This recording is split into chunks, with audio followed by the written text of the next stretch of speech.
Good morning বন্ধুরা, Karimganj daily নিউজে আপনাদের স্বাগত জানিয়ে শুরু করছি আজকের গুরুত্বপূর্ণ সংবাদ শিরোনামগুলি।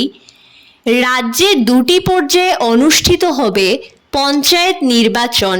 ফেব্রুয়ারির প্রথম দিকেই পঞ্চায়েত ভোট ঘোষণা মুখ্যমন্ত্রী ডক্টর হিমন্ত বিশ্ব শর্মার।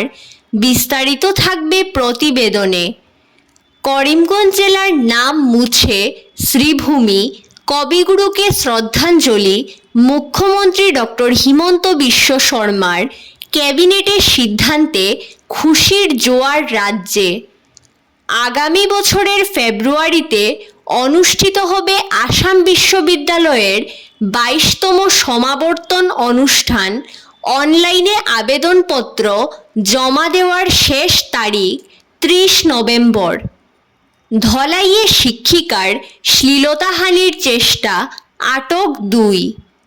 অবৈধভাবে অনুপ্রবেশ করতে গিয়ে করিমগঞ্জে বিএসএফের হাতে ধরা পড়া 9 বাংলাদেশিকে পুশব্যাক। কাটলিছড়ার বাইপাসে সড়ক দুর্ঘটনায় প্রাণ গেল এক ব্যাংক কর্তার। 7 সকালে উদ্ধার বাইক ও মৃতদেহ। সামাজিক মাধ্যমে চিকিৎসা ব্যবস্থা এবং একজন চিকিৎসককে নিয়ে কুমন্তব্য করার অভিযোগ, কাঠিগড়ায় আটক বিধায়ক ঘনিষ্ঠ। বাস স্ট্যান্ডে দোকানঘর পাইয়ে দেওয়ার নাম করে লক্ষ লক্ষ টাকা সংগ্রহ কালীগঞ্জে, অভিযোগ সাধারণ মানুষের। বিস্তারিত প্রতিবেদনে যাওয়ার আগে প্রত্যেক দিনের গুরুত্বপূর্ণ খবর পেতে অবশ্যই ভিডিওটিতে একটি লাইক করে ইউটিউব চ্যানেলটি সাবস্ক্রাইব করে পাশের বেল আইকনটি বাজিয়ে রাখবেন এবং ফেসবুক পেজটি ফলো করে ভিডিওটি শেয়ার করবেন। এবার সংবাদ শিরোনামগুলোর বিস্তারিত হলো।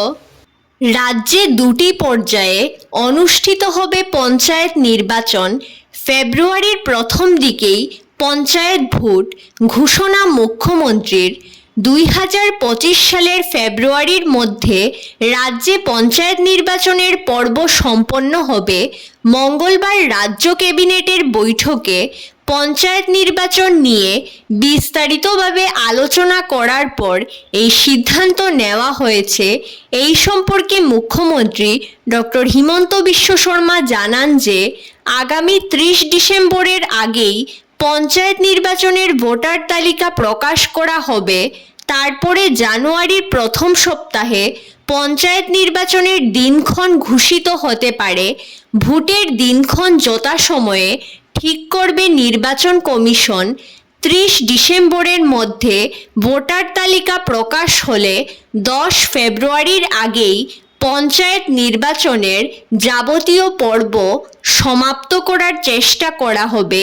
এই পঞ্চায়েত নির্বাচন দুটি পর্যায়ে অনুষ্ঠিত করা হবে বলে উল্লেখ করেন মুখ্যমন্ত্রী। কাটলিছড়ায় দুর্ঘটনায় প্রাণ গেল ব্যাংক কর্তার। 7 সকালে উদ্ধার বাইক ও মৃতদেহ।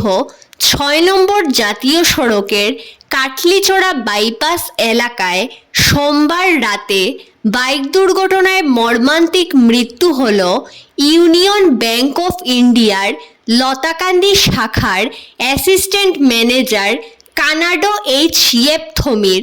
মঙ্গলবার 7 সকালে মাঠে গরু মহিষ চড়াতে যাওয়া কৃষক চাষিরা জাতীয় সড়কের পাশে জঙ্গলের ঝোপের ভেতর একটি এনফিল্ড বাইক দেখতে পেয়ে এগিয়ে গিয়ে পাশেই একটি মৃতদেহ প্রত্যক্ষ করেন।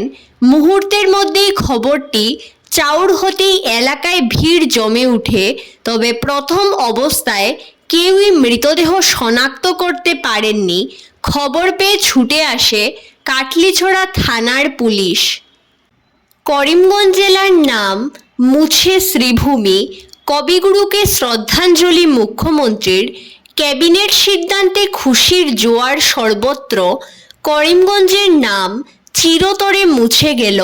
এই নামের সঙ্গে থাকা ইতিহাসের অধ্যায়কে সরিয়ে দিয়ে বিশ্বকবি রবীন্দ্রনাথ ঠাকুরের দেওয়া শ্রীভূমি নামে নামকরণ করা হলো বরাকের এই জেলাকে। বলা বাহুল্য, এই মহৎ কাজটি বাস্তবায়িত করে দেখালেন রাজ্যের মুখ্যমন্ত্রী ডক্টর হিমন্ত বিশ্ব শর্মা। অসম ক্যাবিনেটের এক গুরুত্বপূর্ণ সিদ্ধান্তে করিমগঞ্জ জেলার নাম পরিবর্তন করল রাজ্য সরকার। দীর্ঘদিন ধরে জানিয়ে আসা গণদাবির প্রেক্ষিতে নাম বদলের এই সিদ্ধান্ত গ্রহণ করা হয়েছে বলে জানান মুখ্যমন্ত্রী। এখন থেকে বরাকভ্যালির করিমগঞ্জ জেলার পরিচয় হবে শ্রীভূমি নামে। 1919 সালে কবিগুরু রবীন্দ্রনাথ ঠাকুর বাংলাদেশের সিলেট জেলায় ভ্রমণে গিয়ে তখনকার করিমগঞ্জকে সুন্দরী শ্রীভূমি বলে মনের ভাব প্রকাশ করেছিলেন বলে উল্লেখ করেন মুখ্যমন্ত্রী ডক্টর হিমন্ত বিশ্ব শর্মা। ধলাইয়ে শিক্ষিকার শ্লীলতাহানির চেষ্টা, আটক 2। প্রতিবাদে সোচ্চার বাম অলরাউন্ড ডেভেলপমেন্ট নমশূদ্র সোসাইটি। ভিনধর্মী স্কুল শিক্ষিকার শ্লীলতাহানির চেষ্টাকে কেন্দ্র করে পালংঘাট জিপির পুনিরমুখ এলাকায় উত্তেজনা দেখা দিয়েছে। সোমবার এক বেসরকারি স্কুলের শিক্ষিকা স্কুল ছুটির পর বাড়ি ফেরার জন্য গাড়ির অপেক্ষা করছিলেন।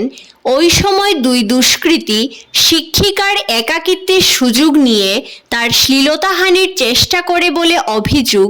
পরে এ নিয়ে পালংঘাট আউটপোস্টে 2 দুষ্কৃতীকে অভিযুক্ত করে এফআইআর দায়ের করেন শিক্ষিকার পরিবারের লোকেরা।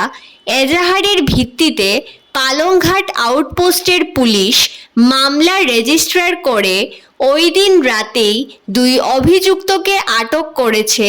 অভিযুক্তরা হলো পুনিরমুখের বাসিন্দা নুরুল লস্করের পুত্র মেহবুব লস্কর ও জলিল উদ্দিনের পুত্র আবু সালেহ লস্কর। ধন্যবাদ সবাইকে। আরও নতুন নতুন খবর পেতে করিমগঞ্জ ডেইলি নিউজ পেজটিকে ফলো করে সঙ্গে থাকুন।